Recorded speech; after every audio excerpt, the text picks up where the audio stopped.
All right, hello and welcome back for another episode of Peter Singer making you feel guilty about your life. um, uh, so in this episode, we're going to see Singer talking about a few different,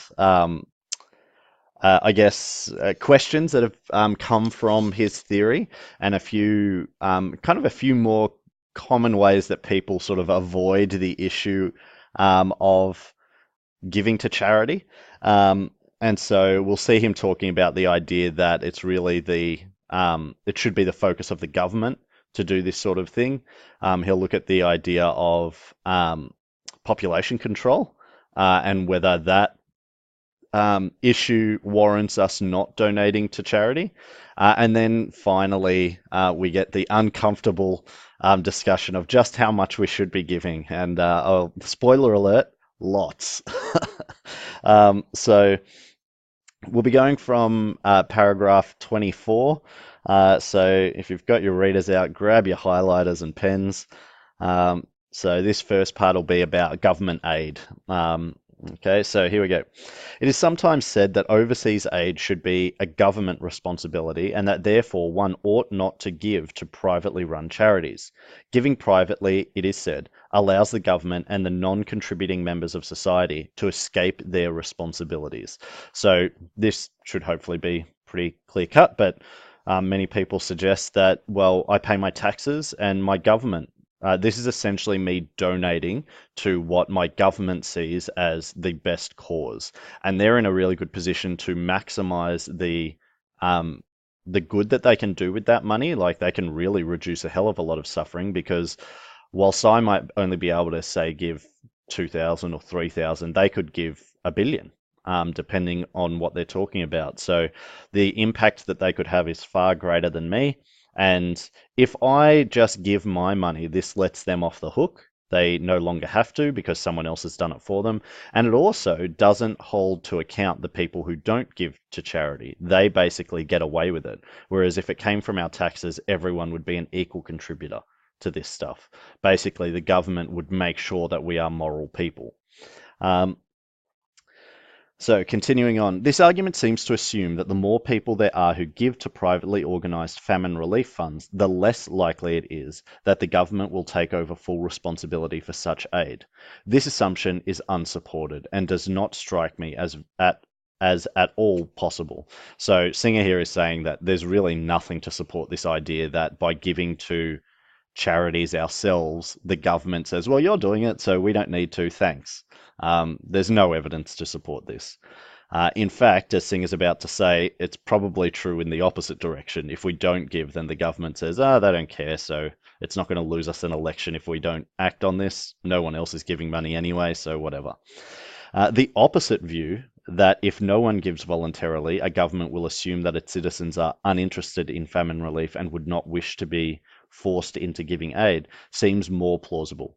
In any case, unless there were a definite probability that by refusing to give, one would be helping to bring about massive government assistance, people who do refuse to make voluntary contributions are refusing to prevent a certain amount of suffering without being able to point to any tangible beneficial consequence of their refusal. So if we could know for sure with absolute certainty that by not donating, the government would pick up the slack, then we are right in not donating. But if we can't do that, then the argument still stands. We must donate. Um, so the onus of showing how their refusal will bring about government action is on those who refuse to give. So basically, if you're going to subscribe to this idea, you now need to prove how this would actually work. How does not giving to charity actually force the government to do that for you? If you can prove that, then you have a compelling case. If not, then you're just denying your moral duty.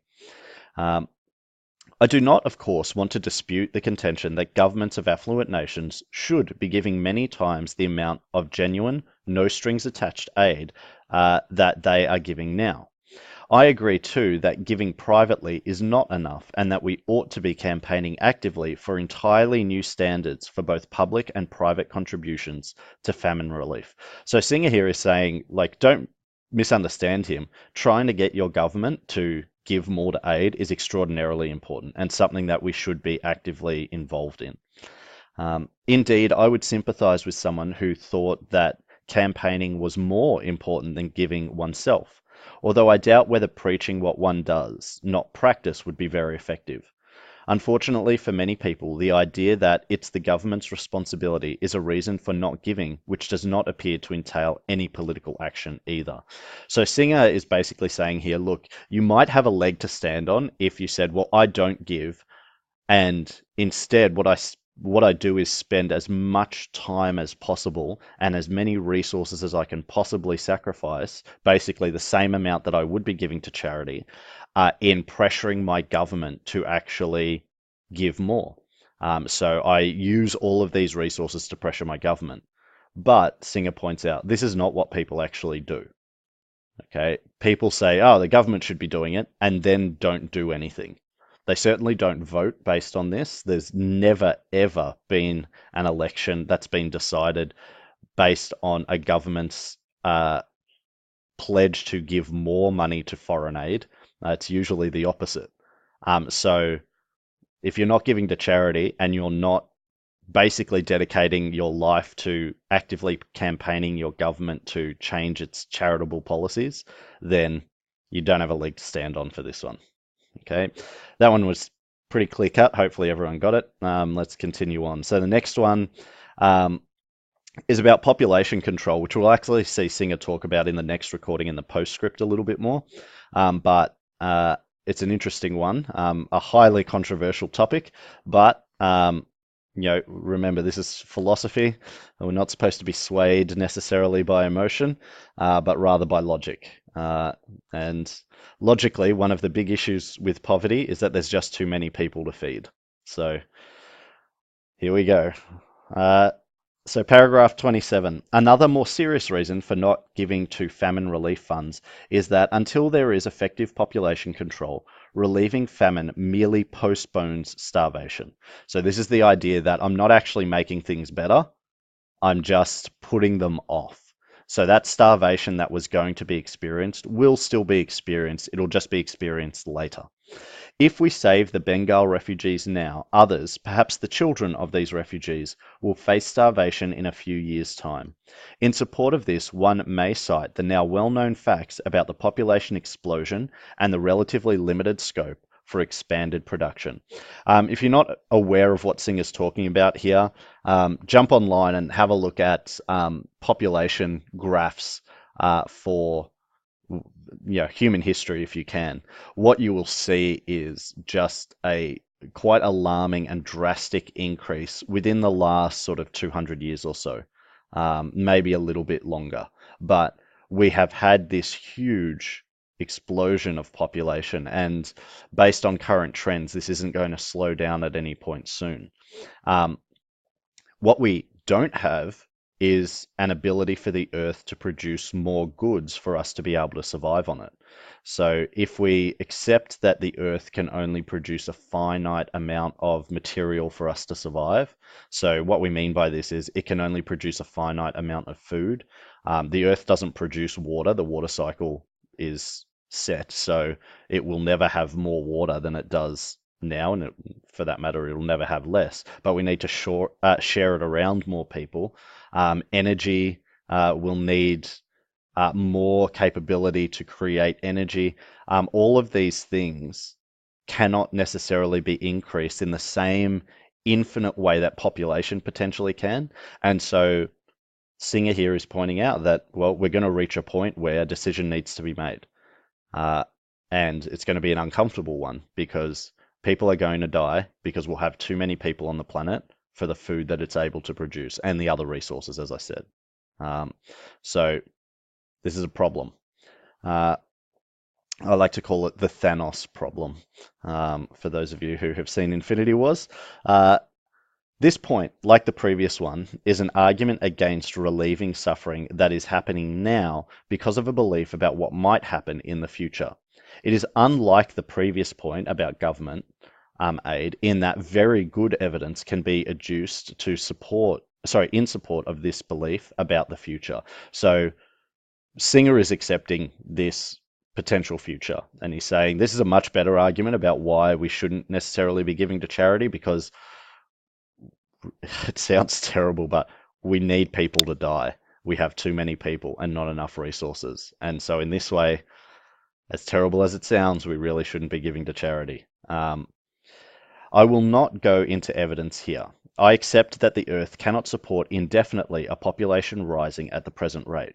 This certainly poses a problem for anyone who thinks it important to prevent famine. Again, however, one could accept the argument without drawing the conclusion that it absolves one from any obligation to do anything to prevent famine. So, what Singer's saying here is it might seem like you can sit at home and say, well, I don't give to charity because we need to reduce the number of people on the planet. And as cold hearted as it sounds, the best way to do this is to not provide money to those in extreme need, let them die so that we reduce the Earth's population. You can sit at home and say that, but Singer says actually the logic of that is quite questionable. Um, so what Singer, we'll see Singer continue this and explain it. The conclusion that should be drawn is that the best means of preventing famine in the long run is population control.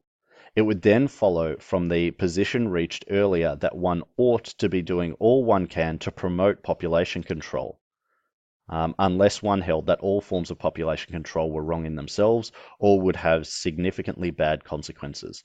So here Singer is saying, well, um, what you a little bit like the government one, where if you're not going to donate to charities because government should, then you have to spend the same resources campaigning your government to give more. Singer is saying, okay, if you're not going to donate to charity on the grounds of population control, then you should be donating the same amount of resources to organizations that promote population control, okay, which there are plenty. So since there are organizations working specifically for population control, one would then support them rather than more orthodox methods of preventing famine. So, for those of you who aren't aware, there's lots of ways to prevent, to support population control. If this does sound like what you'd like to get into in terms of giving to charity, supporting organizations that provide free birth control in the developing world. There's one thing that rich and poor can do alike, and that is enjoy each other's company. Unfortunately, what the difference between the rich and the poor is that rich people generally have a method for making sure that the consequence of that enjoyment is not children. The poor do not. They don't have those, things like birth control pill and condoms and all of those sorts of methods for preventing births. In this way, they end up having a lot more children. Now, I'm not saying that this is always by accident. Quite often, a large family is by design, but this is often the reason why. So you can donate to charities that do that. It is worth noting that when you look at population data, one of the main factors is quality of life, though. And Singer's going to talk about this a little bit later on. But when people have a really nice life, they have less children. And this is also linked to things like education, particularly for girls. The longer that girls stay in education, the less children they have. So have a look at the stats if you don't believe me. But yeah, so there are ways of still supporting population control without, getting all the infinity stones and immediately destroying half of the universe's population. What you can do is a little bit more subtle and, allow people a way to have fun without having children and, educate people more about everything, give people a better quality of life. This actually stops them from having more kids. Okay. But yeah, as Singer said, you're really just passing the buck. Instead of donating to charity, you should be donating to organizations that promote population control instead. So the next one, quite a long paragraph, 29. is dealing now with the question of how much should we give. A third point raised by the conclusion reached earlier relates to the question of just how much we all ought to be giving away. One possibility, which has already been mentioned, is that we ought to give until we reach the level of marginal utility. That is, the level at which, by giving more, I would cause as much suffering to myself or my dependents as I would relieve by my gift. Uh, so hopefully you remember this from previous recordings, the idea that I should give to the point of comparison with, say, the refugees that I'm trying to save. Um, this would mean, of course, that one would reduce oneself to very near the material circumstances of a Bengali refugee. It will be recalled that earlier I put forward both a strong and a moderate version of the principle of preventing bad occurrences. The strong version, which required us to prevent bad things from happening, unless in doing so we would be sacrificing something of comparable moral significance, does seem to require reducing ourselves to the level of marginal utility. So if you support the strong principle that we are required to prevent bad things from happening, that this is not morally it's not optional, then yeah, the conclusion seems to be that you should be reducing your standard of living to what is comparable with those you are attempting to save. Um, and obviously, donate everything else to helping those people. As their lives get better, then your life is also allowed to get better. Um, I should also say that the strong version seems to me to be the correct one. So this is the view that Singer actually supports. I proposed the more moderate version that we should prevent bad occurrences unless to do so we had to sacrifice something morally significant, only in order to show that even on this surely undeniable principle, a great change in our way of life is required. So even if you take it that this is a kind of a moral option, that this is what a good person does, then even that more moderate suggestion it would require a fundamental shift in our way of life. On the more moderate principle, it may not follow that we ought to reduce ourselves to the level of marginal utility, for one might hold that to reduce oneself and one's family to this level is to cause something significantly bad to happen. So I'm going against the more moderate principle that, I should prevent bad things as long as I don't cause bad things. Whether this is so, I shall not discuss, since, as I have said, I can see no good reason for holding the moderate version of the principle rather than the strong version.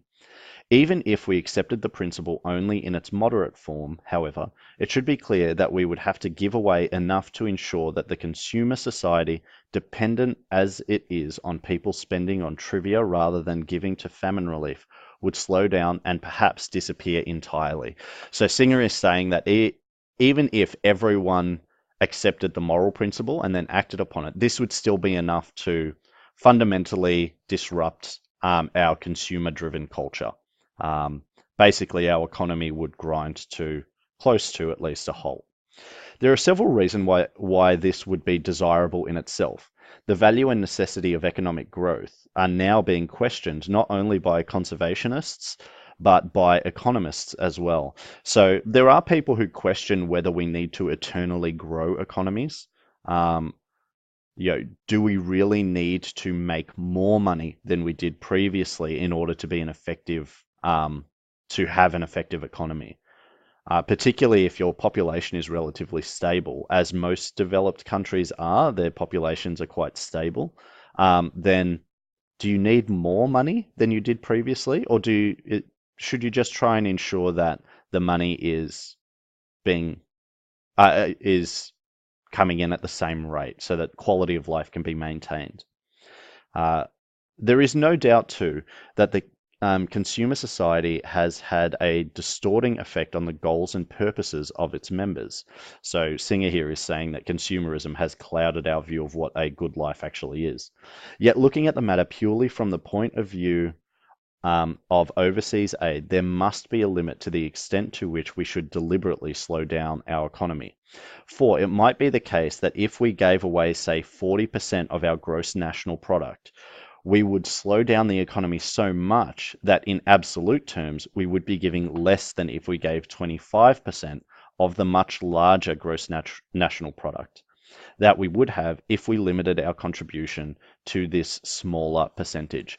So what Singer is saying here is there is a way to avoid this, and that's by identifying the fact that strong economies mean that we have more wealthy people and more money, which means we have more money to donate. So if we did donate, you know, to the like what Singer has suggested to the marginal utility, so donate all the way down to living a life like a Bengali refugee, this economic slowdown would actually mean that less money is donated than if everyone donated a little bit less than what it would take to um, live like a Bengali refugee. Okay. Now, if you feel like Singer's letting us off the hook here, and we can use the excuse of, oh yeah, but you know, I can't give away everything because otherwise the economy would slow down, and you know, the Western world as we know it would collapse, and then there'd be no money to donate to charity. We'd actually be increasing suffering. In theory, we'd be promoting poverty instead of reducing it. Well, there's a slight issue with this, and if you go all the way back to, I think the first or second recording, you'll remember Singer talking about a hypothetical conclusion. Sorry, a certain conclusion from a hypothetical premise. Yeah, this is the same problem. So let's have a look at paragraph 30. I mention this only as an indication of the sort of factor that one would have to take into account in working out an ideal. Since Western societies generally consider 1% of the gross national product an acceptable level for overseas aid, the matter is entirely academic. Nor does it affect the question of how much an individual should give in a society in which very few are giving substantial amounts. So Singer is saying that would be true if everyone was about to give to the point of marginal utility, but they're not. It would also be true if the government pledged to give a lot more, but they're not. Okay, so should those hypothetical situations ever actually occur, then yes, huzzah, we don't have to give up everything that we've got, but they're not. So we are still obliged. Just when you thought you were free of the guilt. Okay. So uh, only a tiny little bit of, well, not a tiny little bit, including the postscript, but one more recording for Singer to go. So tune in soon for that one, and start counting up your pennies and figuring out how much would you have to give to bring the quality of your life down to be comparable to that of a Syrian refugee, for example. It's an alarming thought. So yeah, have a think about it and whether you want to be a moral person or not. But until that time, have a lovely day and good luck.